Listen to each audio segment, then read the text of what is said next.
Hello बच्चों, आइए प्रश्न को पढ़ते हैं। प्रश्न यह है, यदि 1 प्लस एक्स की संपूर्ण घात n के प्रसार में x की घात r माइनस 1, x की घात r तथा x की घात r प्लस 1 के गुणांक समांतर श्रेणी में है, तो सिद्ध कीजिए n की घात 2 minus n 4r plus 1 plus 4r की घात 2 माइनस 2 बराबर 0।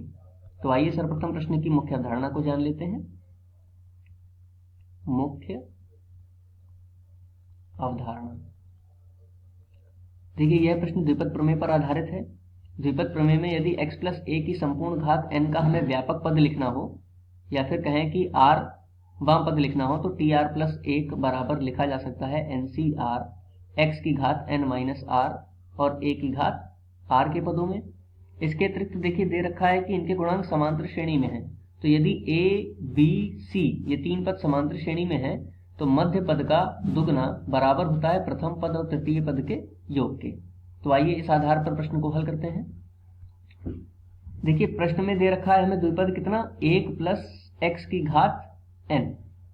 तो इसके लिए यदि हम इसका व्यापक पद लिखें तो क्या हो जाएगा, tr प्लस 1 बराबर ncr x की घात n माइनस r। तो देखिए x की जगह पे कितना है, 1 है, तो 1 की घात कुछ भी हो 1 ही रहेगा। a की जगह पे है x की घात कितनी हो जाएगी, r।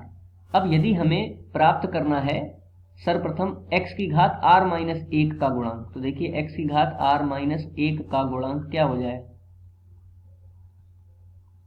यदि हमें लाना है x की घात r माइनस 1, तो हम r की जगह कितना रखेंगे, r माइनस 1 रखेंगे। तो हमें x की घात r माइनस 1 का गुणांक क्या प्राप्त होगा, n c, और r की जगह कितना, r माइनस 1। तो इसको मान लेंगे समीकरण 1।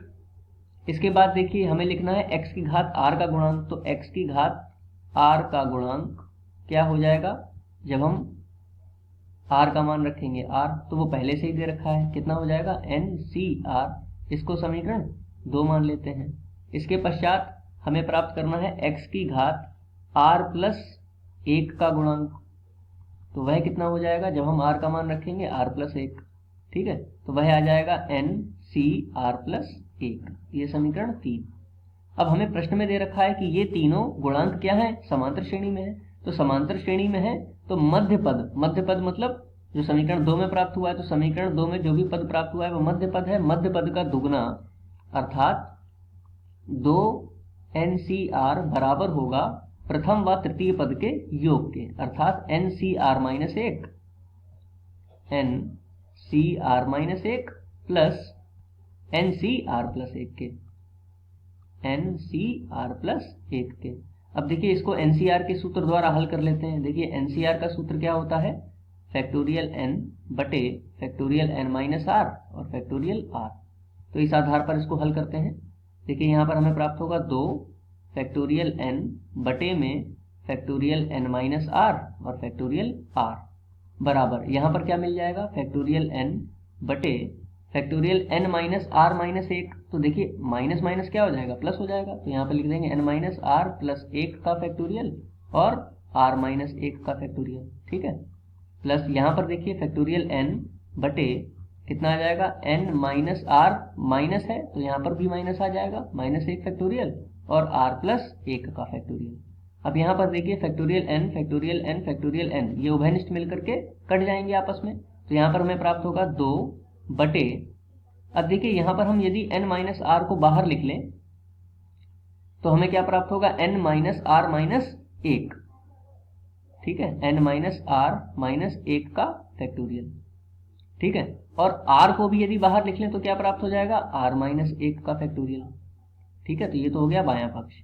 अब इसी प्रकार इसको हल करते हैं, 1 बटे, यहाँ पर देखिए n माइनस r प्लस 1 को बाहर लिख लें, n माइनस r प्लस 1 को बाहर लिख लेते हैं तो बचेगा n माइनस r।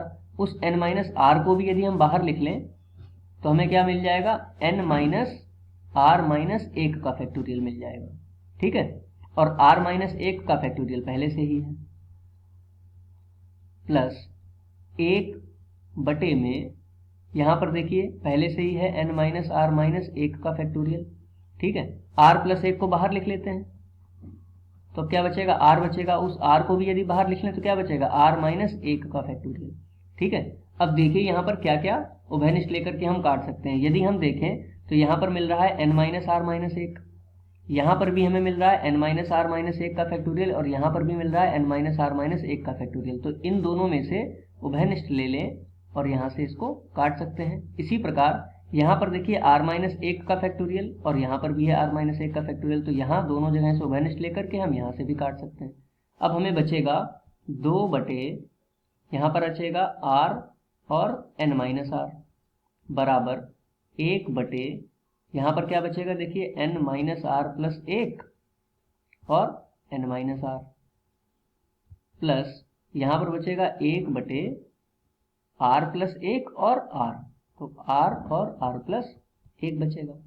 आइए इसको हल कर लेते हैं। 2 बटे r n माइनस आर बराबर, यहाँ पर यदि हम लासा ले लें तो लासा क्या आ जाएगा n minus r plus 1 n minus r r और r प्लस 1।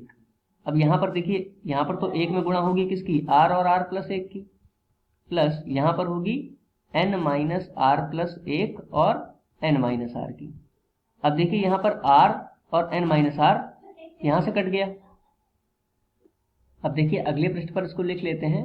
बाएं पक्ष में बचा है 2, बाएं पक्ष पे लिख लेते हैं 2, बराबर में क्या बच रहा है देखिए r और r प्लस 1 की गुणा कर दें तो क्या प्राप्त होगा, r की घात 2 प्लस r, तो लिख लेंगे r की घात 2 प्लस r प्लस, यहाँ पर देखिए गुणा करते हैं, सर्वप्रथम n की गुणा होगी सभी पदों में, तो n की घात 2 माइनस nr, n की घात 2 minus nr plus n plus n।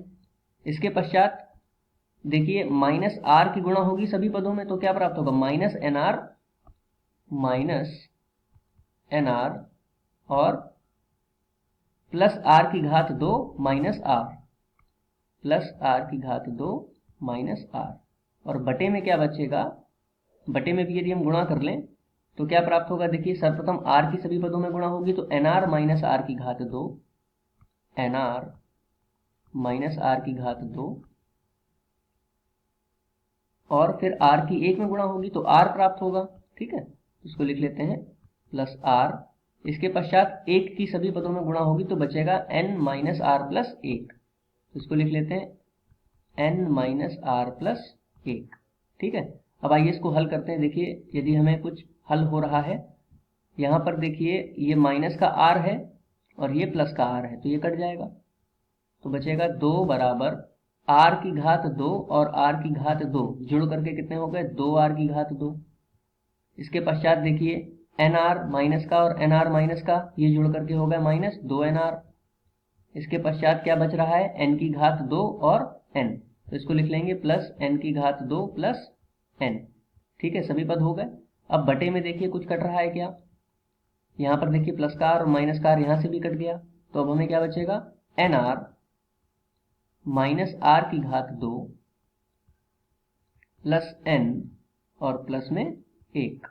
अब यदि हम तिरछी गुणा कर लें तो तिरछी गुणा करने के पश्चात क्या बचेगा, देखिए 2r की घात 2 माइनस 2nr प्लस n की घात 2 प्लस n बराबर 2nr माइनस 2r की घात 2 प्लस 2n प्लस 2। अब सभी को हम बाएं पक्ष में लेकर के आते हैं तो देखिए क्या प्राप्त होता है, 2r की घात 2 है, ठीक है, माइनस 2nr है प्लस n की घात 2 प्लस n, ये पहले से ही है। अब 2nr को यदि हम इधर लेकर के आएंगे तो बन जाएगा माइनस 2nr। ठीक है, इसके पश्चात यहाँ पर ये बन जाएगा प्लस 2r की घात 2 माइनस 2n माइनस 2 बराबर 0। अब देखिए सर्वप्रथम हमें प्रश्न में दे रखा है सिद्ध करना है n की घात 2, तो सर्वप्रथम हम n की घात 2 को लिख लेंगे। ठीक है, सर्वप्रथम लिख लेते हैं n की घात 2 यानी कि ये वाला पद। इसके पश्चात देखिए हमें क्या लाना है, इसके बाद हमें लाना है 4nr। यदि हम कोष्टक को खोलते हैं तो 4nr आएगा, तो अब हम nr वाला पद लिखेंगे। तो nr वाला पद देख लेते हैं, यहाँ पर है माइनस 2nr, यहाँ पर है माइनस 2nr, तो ये जुड़ करके हो जाएंगे माइनस 4nr।